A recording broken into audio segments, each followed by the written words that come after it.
Hello everybody and welcome back to the next episode of the life and suffering of Sir Brante here with Thomas's wedding. This is a day you remember well. It began with a loud, impatient knock at the door. You were surprised to see Thomas paying a visit to your home. There is a joy on his face as your old friend shakes your hand. Brante, it's been a while since I saw you last. I just got back to the city, I visited my folks, then ran straight here. Otton finally stopped hounding me. I sure hope that whole mess is over for good. Something tells me probably not. You invite your friend in. He gestures for you to wait, a sly smile on his face. I'm in a hurry right now, buddy. So much to do, so little time. I'll explain. I just got back from Sulamina. There was this girl in the village, a shopkeeper named Mire? Maya? We'll go with Mire. She gave me shelter and I ended up falling head over heels in love with her. You congratulate your friend and pat him on the shoulder with joy. He laughs happily. My poor ma and pa. All their life they're hoping I marry a noble woman. I used to hope that too when I was young, but now I know some things matter more than noble titles. Mia's about to be my wife. Yoff and Thomas, words of congratulations.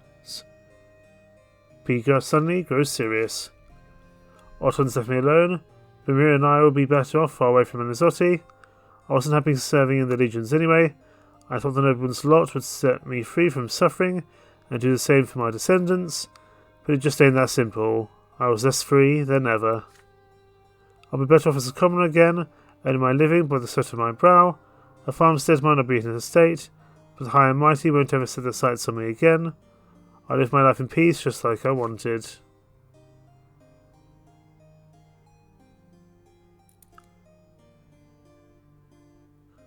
I've got one last request for you then, Montgomery. You've done so much for me, but I'd be honoured if you'd be a witness to my wedding vows for all the twins.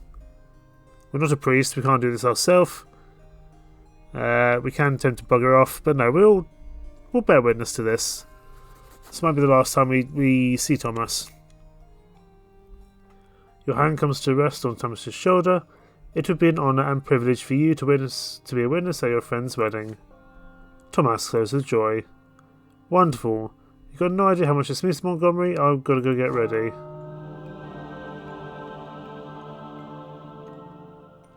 Several days later, you follow your childhood friend to a smallish temple nestled on the edge of the brass district. He is wearing a plain white shirt. Needless luxuries are forbidden at this austere wedding ritual. You're both welcomed by the bride, a blonde-haired young woman, innocence and hospitality written across her trusting face. The bride's parents stand further away. Two aging villagers are in the streets of the big city with suspicion.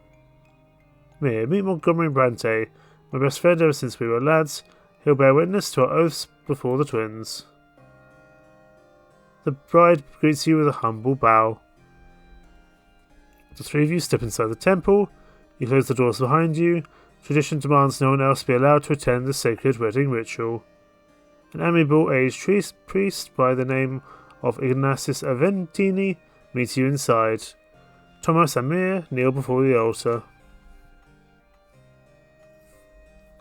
O twins, elder and younger, behold these two as they kneel before you. They beseech you to join them in an eternal wedlock.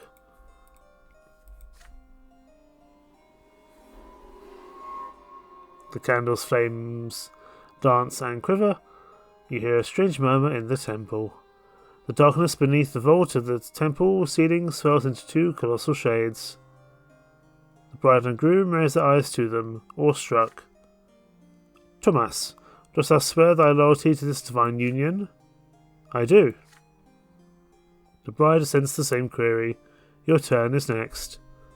You stand over the kneeling bride and groom and speak their names as the twins watch over you. Thomas Guerrero and Mia of Sulmina. One of the colossal shades leans over them, looming like a towering sword, while the other bursts in a beacon of blinding light that illuminates the temple from within.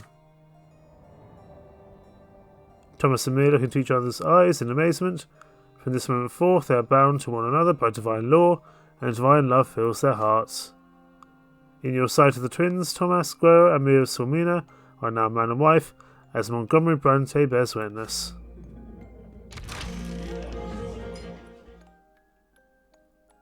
The stern ceremony has ended. It is time to celebrate. A humble but happy feast is to be held in the bride's village. As day gives way to night, you and Thomas leave the revel to enjoy a moment of quiet repose on the front porch. Your old friend looks into the distance, hopeful. Yeah, remember we fought in that yard over our little brothers? Look how much has happened since then. Both of you laugh as you recall the beginning of your friendship. I'll treasure these memories forever. I will. And you can be sure that my firstborn son's name will be Montgomery. I'm not sure mine will be Thomas. Mine will be Thomas, but you know. Swings and roundabouts. Thomas chuckles, pondering. You and I, we grew up on the same street, but look how different we turned out. You have a say in other people's fates, Brante. Your name will surely be remembered. For me, I'm still a humble nobody. And you know what? I'm okay with that. I used to be so sure a man could never start over with a clean slate, but I guess I was wrong. I'll never forget you, Montgomery Brante, and I'll never forget everything you've done for me. A tear runs down your friend's cheek. For the last time, Thomas embraces you. Tomorrow he will leave Anazotti forever. Will you ever meet again? Nobody knows. But we do get some willpower back, which is a positive thing. And we got an achievement, helped Thomas start a peaceful new life. So, he was exiled, but none of these things happened. And it meant we see Thomas off to his new life, far from all the danger and chaos. We helped our friend out. That's good, that's important.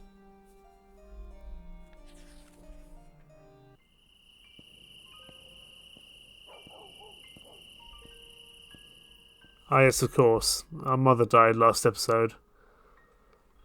I suspect this chapter will be the repercussion of that.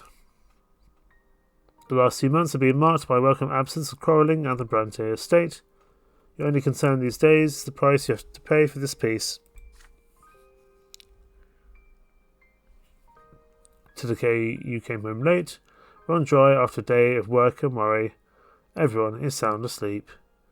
You're making your way to your bedroom when you hear a suspicious noise coming from Father's study. It is too late for Father to be working. Goodness me, Nathan. You go to the door of the study, trying to tread softly and turn the knob. The room is brightly lit by the moon. You recognise your brother's clumsy silhouette above Father's desk in the moonlight.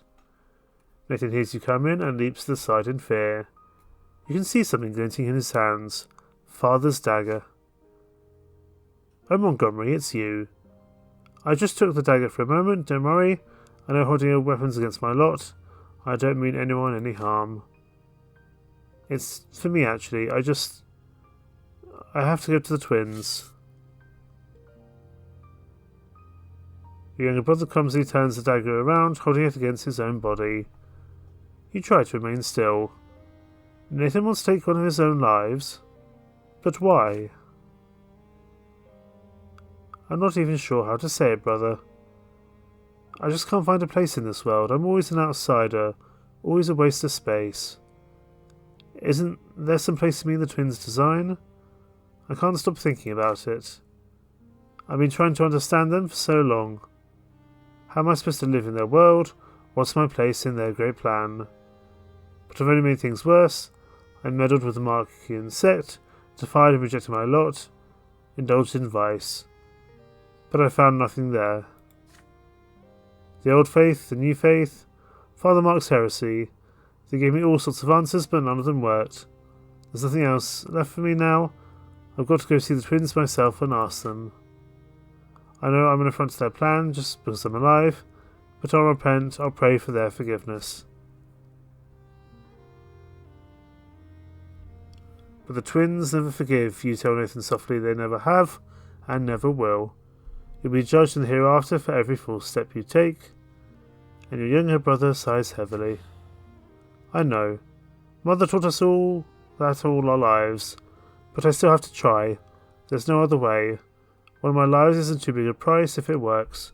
I can't find any use for them anyway. See you soon, brother. I'll probably be different when I come back.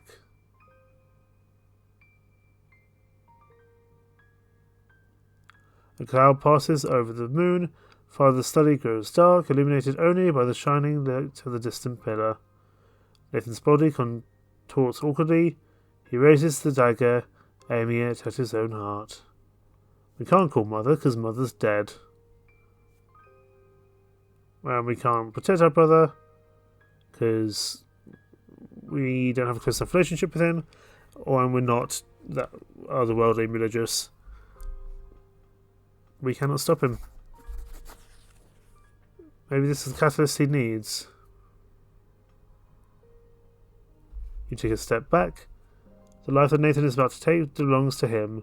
He is free to do with it as he pleases. May he finally find an end to his desperate search for meaning. Nathan whispers a word of gratitude, barely audible, and a sharp exhale as he gets ready to strike. His hands guide the dagger awkwardly through the air and into his chest. The sharp tip reluctantly sinks into his flesh. A weak yelp escapes Nathan's throat. He staggers and falls, blood oozing out of the wound.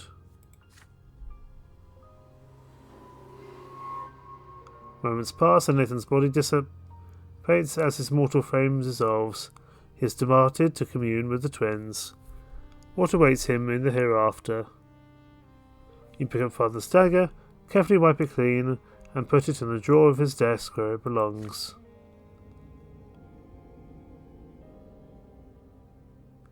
When the skies begin to grow bright before the dawn, you go to the family crypt to welcome your father back. Your father back? Your brother back, even. We just watched our brother die with our father's knife. Doesn't mean he's our father. Nathan is already there, lying atop the granite slab. Even made anew, his naked body is still just as thin, awkward, and feeble. He suddenly stands when he hears your footsteps. His eyes are shining with otherworldly light. I spoke to them, brother. I dared to address them as my soul rose up. I begged the twins for forgiveness, and they heard me. They did. And the elder, he reached out to me. He wanted to respond to me, I know he did. But the younger sword stopped us. It cut the bond between us, and I fell. But I saw compassion in the elder's eyes as I fell, and he followed me. He shall descend to the lands again. He shall witness our suffering and bring his mercy. And then the world will change at last. Your younger brother shivers, almost convulsing with cold. You wrap him in a black cloak. Together you return home before sunrise. No one in your family ever learns of Nathan's lesser death. Nathan stops wasting time in taverns with suspicious characters. He spends every day in ardent prayer. Again and again, his quiet voice speaks of the elder's coming return. The family watches the drastic change in their wayward son with great surprise. He's hopeful. I do actually think I might have picked that decision anyway, because he's been in a rut this entire time, and he needed some form of thing to move him along. I just hope that him taking one of his lesser deaths won't prove to be very problematic in the future. We'll have to see.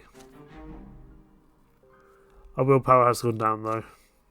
We're seeing our brother take one of his own lives, which, makes sense.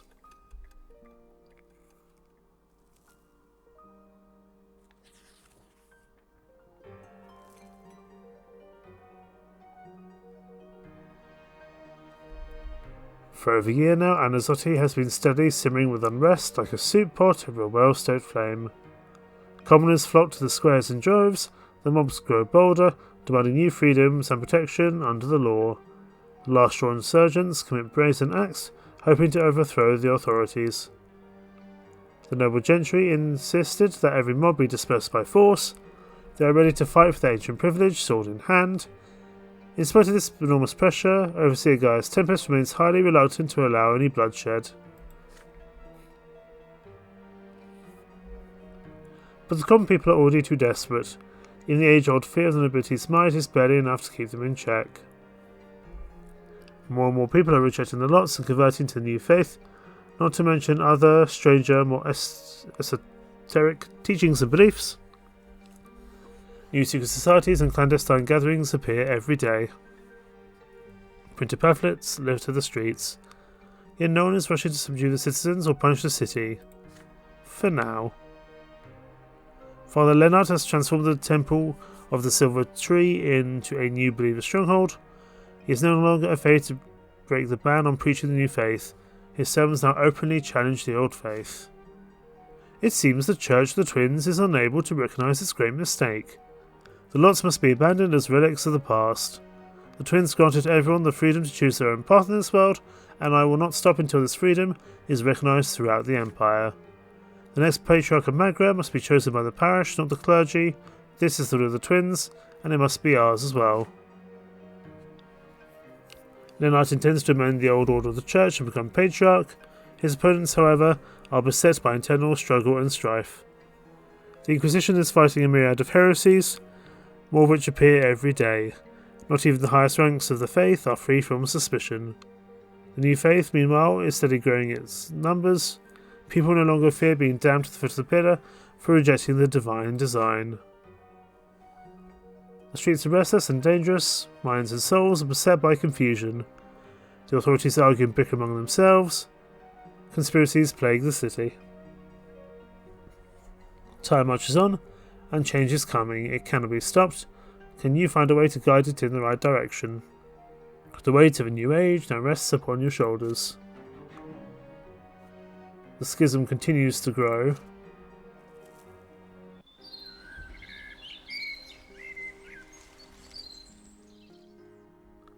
For over a year now, Anazotti has slowly been simmering with unrest.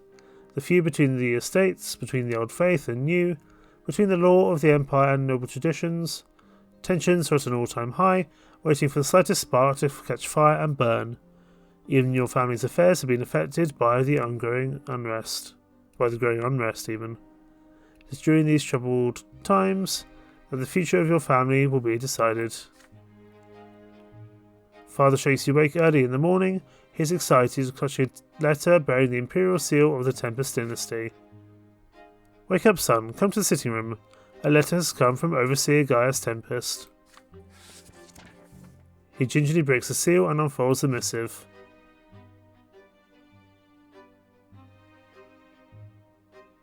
To the Honourable Brante family, I, Gaius, of the Tempest dynasty, Overseer of the province of Magra, have given due consideration to your petition to have your bloodline ennobled by the sword. You are expected in 1 week at Castle Enery, as are all petitions for the sword, where you shall hear my decision firsthand. After finishing the letter, Father turns to you. He looks fatigued. Well, son, it's time for us to be honest with each other about our family. What do you have to say about this? Where do we, the Brante, stand after so many years? What hopes do we have for the future of this family?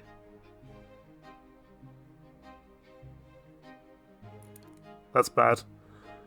The past 7 years have been marked by many life-changing events. The rare joys, the frequent fights, the arguments, the attempts at peace, the losses. Sometimes you've managed to change their minds, and sometimes you have not. Your decisions have made you realise what matters most to you now. The future of the Brante family must be decided here and now. So we can break up the family, we can preserve the family. That being said, all hope of being ennobled by the sword is lost. We can't become a member of the overseas entourage. And we cannot become nobles of the sword because our reputation is just too low. Our reputation would have had to be very, very high though. That's a real shame. We're going to preserve the family, it's all we can do. All hope of being ennobled by the sword is lost, but the Brante family will remain united.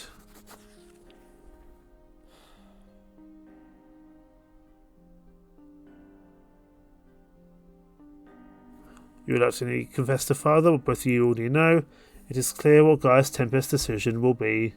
Your family hopes of being ennobled by the sword are long gone. You had to maintain your family's reputation and fortune and peace at home.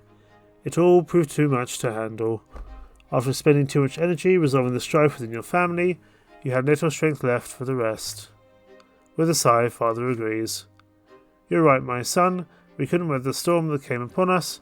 Who could even hope for a hereditary title after that? I can only imagine how your grandfather must be raging in the hereafter. The Brante Petrarch uneasily considers what comes next. But our family is still together, still whole. It pains me to think that there were so many losses that could have been prevented. I must confess, at one point, I even feared there might be nothing of us left at all, but we are still a family.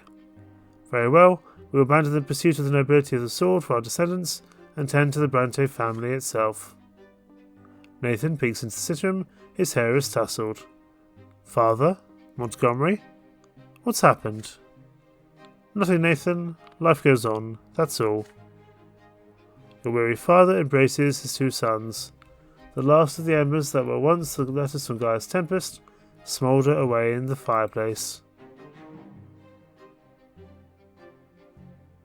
It was almost too much to bear, but your family ties have been preserved. The Brante family will live on. That's unfortunate. Being ennobled by the sword would have been very useful for us.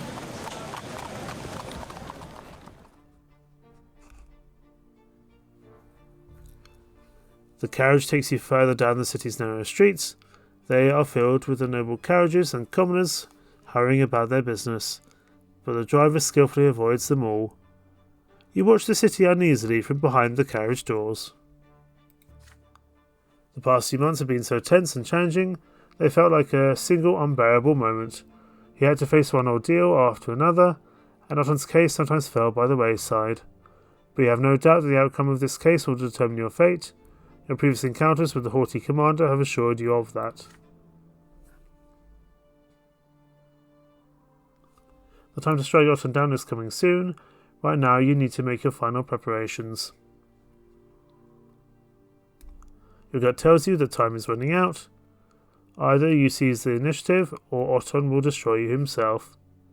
What should you focus on at this critical juncture? You consider your options.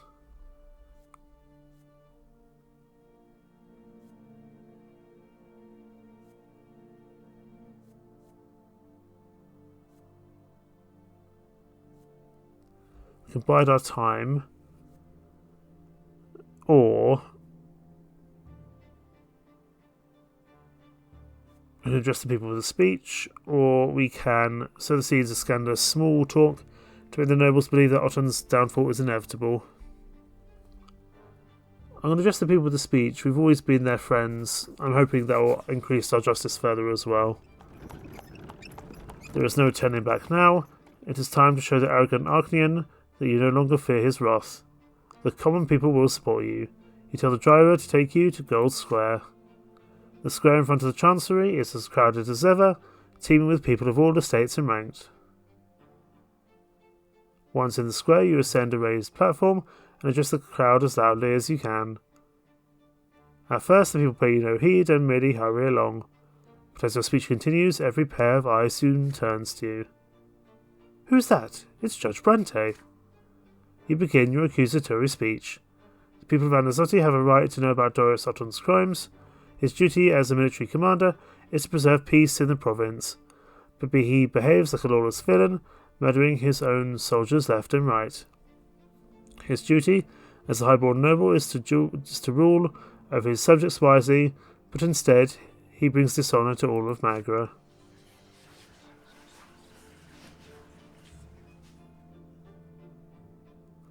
The mob responds with murmurs, confused at first.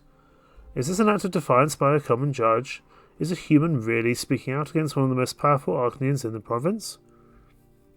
Many flee the square in terror as soon as they realise what you're saying, hoping to stay out of harm's way. But you also catch a few awful shouts of support from among the din. Down with the tyrant, we won't stand for it.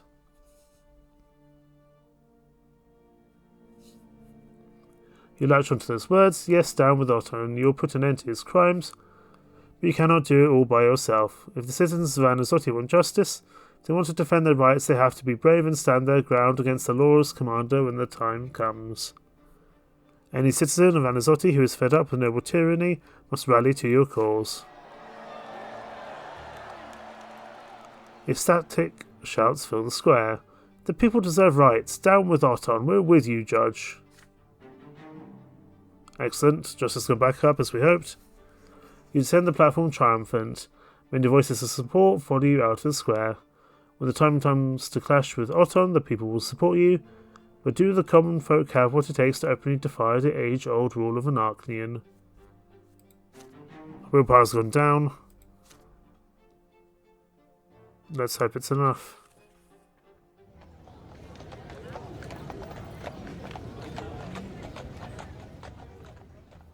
And the hour has come. Suggested to me, like, the feud and the unrest and possibly the trial is about to happen. So that's going to have to happen in the next episode, I think. It's a shame we weren't able to be ennobled by the sword. That would have been really quite useful, I would imagine, to get things sorted and buy a little bit more favour with the aristocracy. But our decisions took us where we are, and we can't change that now. Thank you so much for watching. More to come soon indeed. Take care. Bye bye.